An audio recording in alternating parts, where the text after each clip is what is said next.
Hello and thanks for joining us on Strictly Politics, where we talk nothing but politics.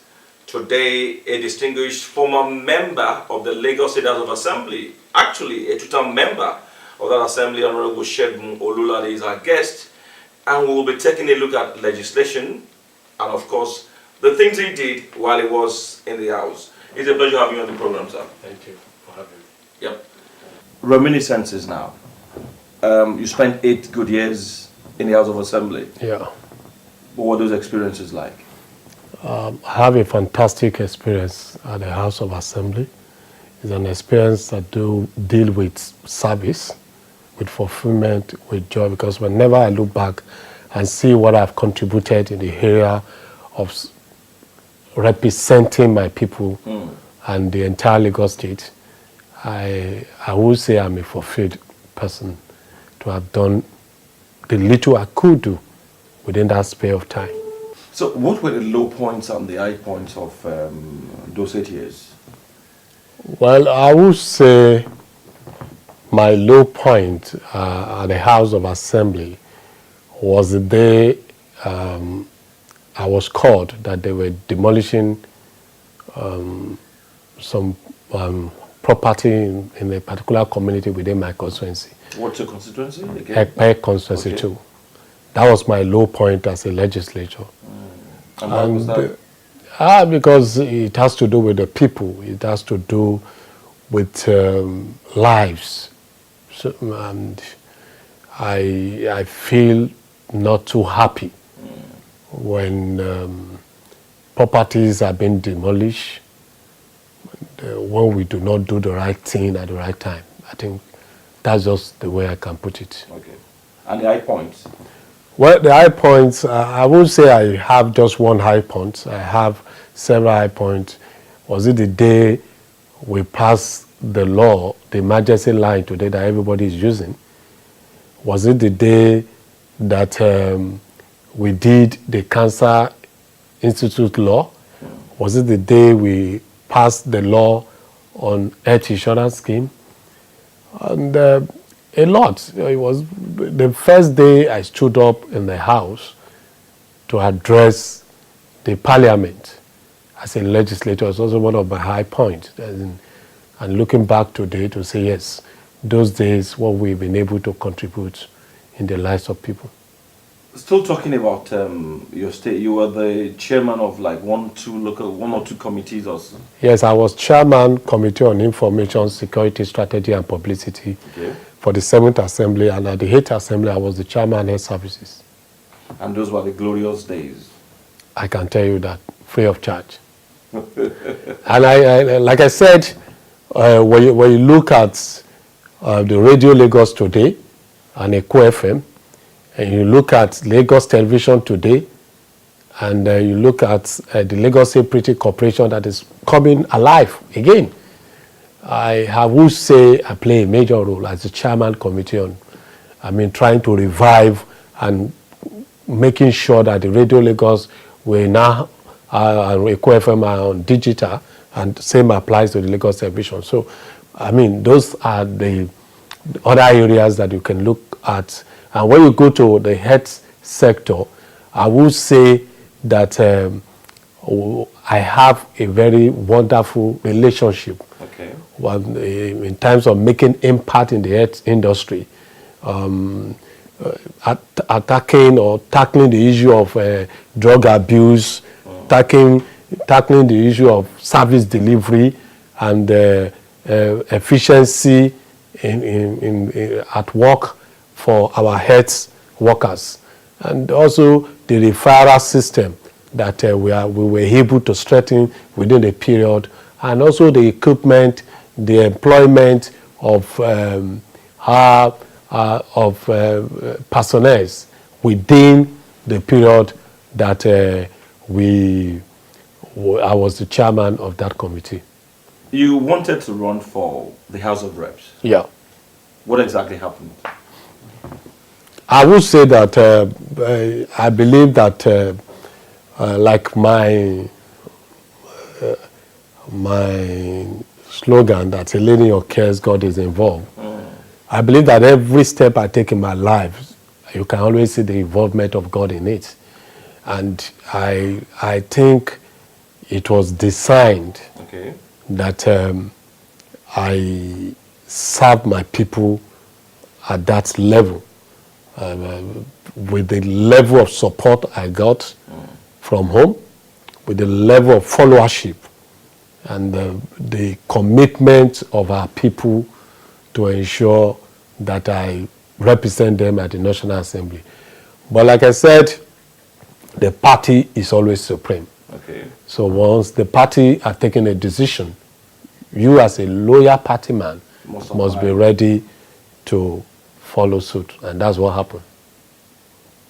Outside legislation, how has it been?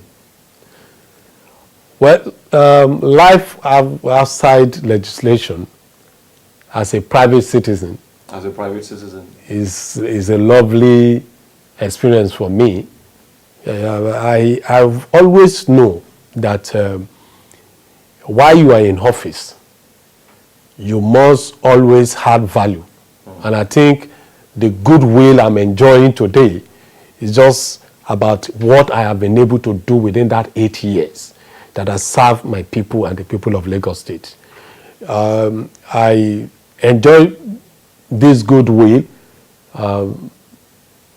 in view of my contributions and the kind of relationship I've built over the years. And I've seen life beyond that office.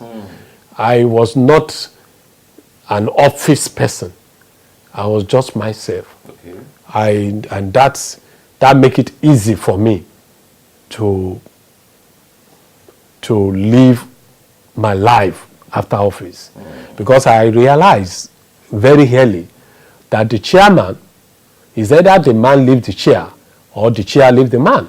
So as an office holder, you must have it behind you that one day, even if you spent 50 years in office, one day you will be out of office, and that seat, somebody else will be sitting on it. And you will need to always make a request. Now, what is going to work for you as an individual is, if you have done well, your legacies while you are in office will now work for you. But if you do otherwise, then you meet the results at that period. So for me, like I said, I feel I'm a fulfilled human being. I see the people who have touched their lives in different areas. In the area of education, those who have sponsored to higher institutions, over 300 of them.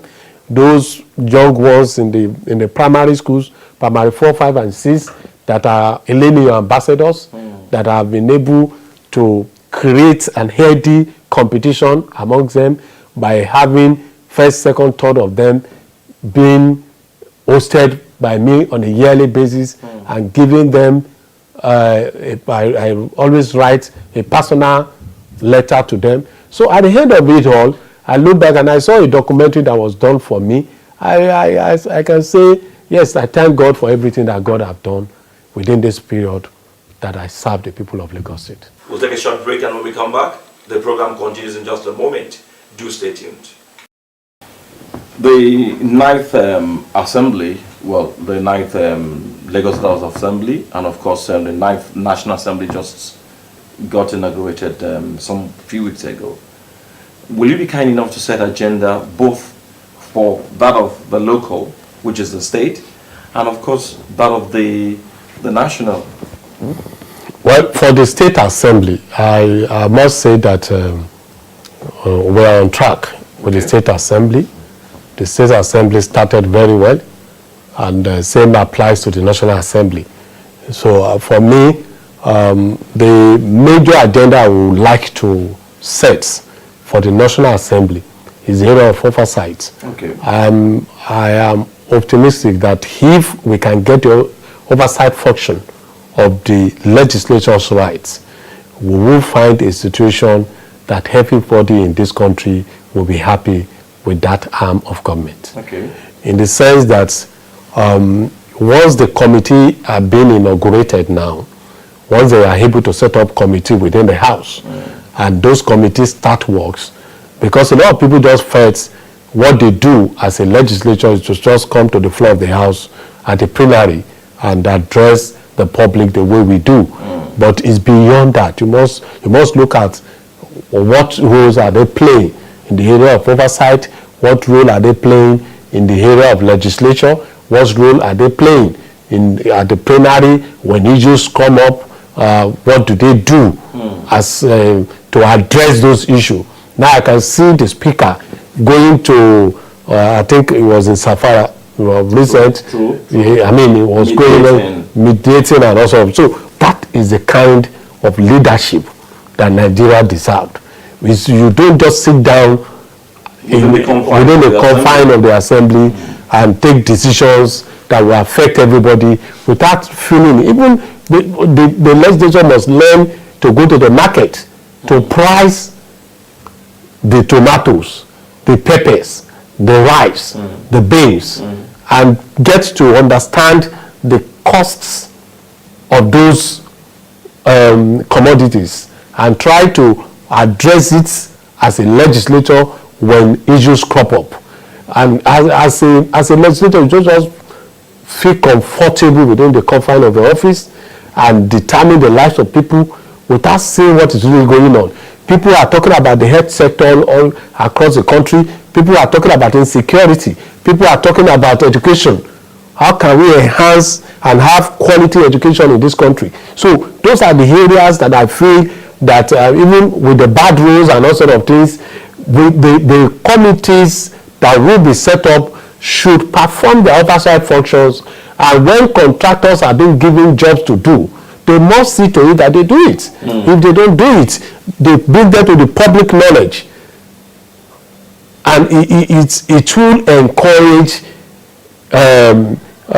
those who are doing well. They should be able to be celebrated, and that's one of the things I did in health sector. I ensured that when I was the chairman, we, for the first time in the history of Lagos State, were able to ensure that those who did well are rewarded. So in the area of oversight function, that's where we've been lacking behind over the years. And I think we must now come up with ways of ensuring that reports are well debated and resolutions are seen beyond those resolutions of the House. We should be seen and backed by the law to say when the House sit and make the resolution of a particular issue, it should be that there must be a bite of that resolution, because that says, it speaks volumes that is the collective interest of the majority of the people that they represent, and when that has passed, that's why it is important that arm of government is far important even than the executives, the governors, the chairman, the president, that we all are focusing on, because they determine, that is where things happen, that is where policies are debated, that is where laws are made, that is where legislations upon each sectors of our lives are being determined. So we must look into those who are representing us in that particular area, which is very, very important for everyone to understand, that the legislative arm of government is not a joke that we just put anybody there that would mess us up as a people. So apart from the oversight functions, what other agenda would you send? For me, I think we are not running the true federalism as an individual. I believe that we need to look at that if we say we are operating a federating state, where, and that's why I laughed when you see us talking about the local government. That's a responsibility of the state assembly. It's every house of assembly should have the opportunity of legislating on the administration, the functions, the finances of each local government and whatever they have in their respective area within the state. if we are practicing true federalism, I know that we see so many roads today said, this federal road. What do you mean federal road? Which road is federal? Which road is state? And those federal roads we are talking about, the minister does not even know those roads exist. Because the minister has never been in that area before. So those are the issues that we need to address.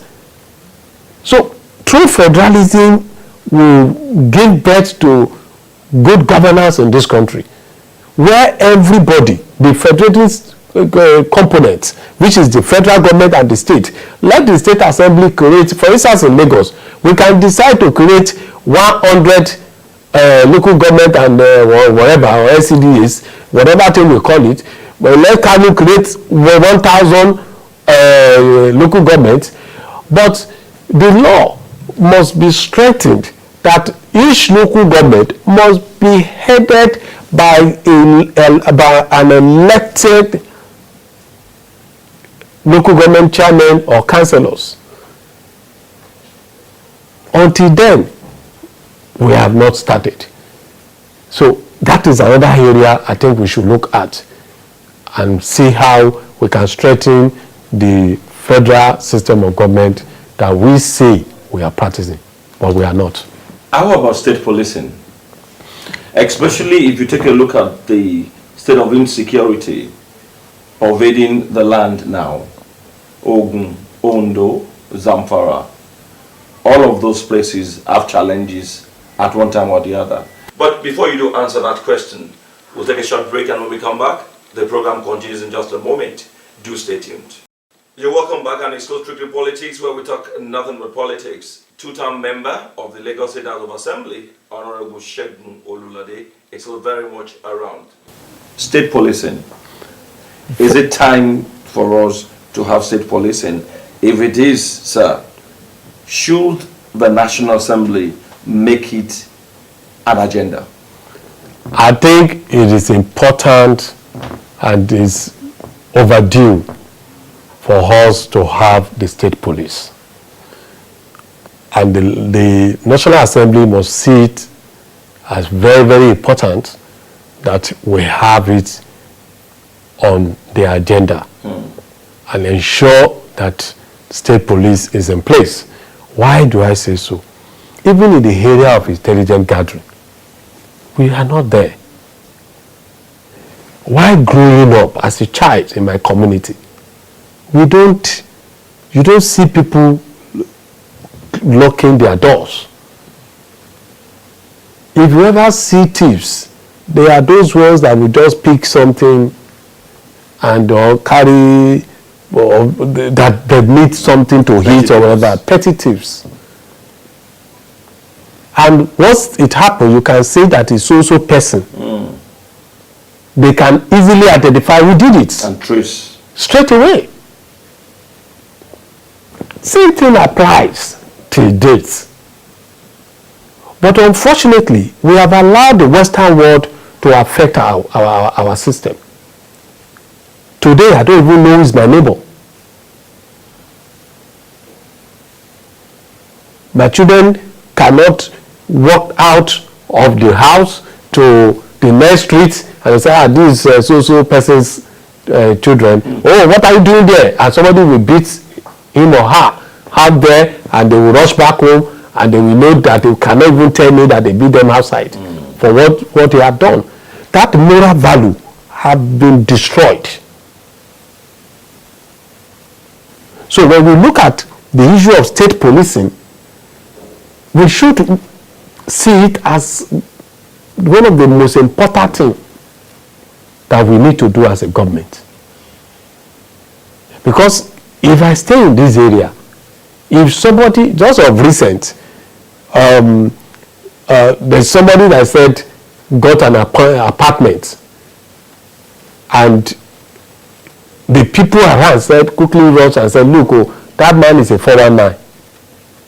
So the owner of the house, I said, okay, you have to leave from my house, because they are aware, they know him from where he was coming. So within a certain circle, we can easily identify ourselves. So when you bring somebody who is a foreigner, and everybody is policing everybody, for instance, in UK, you see those who have retired, they sit down at their window side, and when a strange fellow comes in, they alert the police. Yes, yes. And the police are not going to turn the case around against those ones. So we need a lot of professionalism in the police force. Also. Or police, what they call themselves, but they are no more police force. So, but with the police, Nigeria police. Okay. So it is important that we understand that when people say they are going to use it for political gain, I said no. Like the law that is going to establish the police, state police, identify their roles Clearly. Let that law, since they cannot do anything that has to do with politics. Let everybody comes up with ideas that will strengthen the Nigerian state police and the Nigerian police and give them their respective roles. With that, I think the issue of insecurity will be a thing of the past. So nobody is going to accuse somebody. And it is only here in Nigeria that you see a situation that happened, an incident happened, before investigation, you are seeing people saying the so-so thing that has happened. Like the case of the unfortunate death of the daughter of Baba Fasoroti. Yeah. Where we just concluded that is Fulani herdsmen without proper investigation. Who spoke Fulani to the people that realized that they are Fulani? That will have destroyed the evidence or the investigation of those who are involved in the issue of that killings. So we must always remove politics when we're dealing with the issue of security. We must always remove politics or sentiment from issues that have to do with security of lives and property. We play politics with everything in this country. And we introduce sentiment, especially when it's coming from those who should know better. It's unfortunate. But for me, I think we must take it cool. Together that we are now is better than when we engage in unnecessary wars. So for me, I think it's important that the issue of insecurity and the issue of protections of lives and property and intelligence gathering should now be reinforced by introducing the state police. The Vice President did talk about security on the highway. Will you toe the same line with him? I will. For the soldiers being on the highway taking care of security? I will. If the police are losing the grip, we should do everything within our reach to ensure that there is security of lives and property. That is the number one responsibility of any government. So if that is taken away, if lives and properties are not being protected, then we do not have a government. Definitely, God is involved, and it's been a pleasure having you on our program. Thank you. We wish you the very best. Yeah. We've been speaking with Honorable Segun Olulade, two-term member of the Lagos State House of Assembly, fondly called Eleniyan. Well, that's our package today on Strictly Politics. God willing, we'll be back again next week doing nothing but talking politics on this program. Remember that Nigeria can only get better when you and I do the very best we can. My name is Segun Adebo Wale. Bye for now.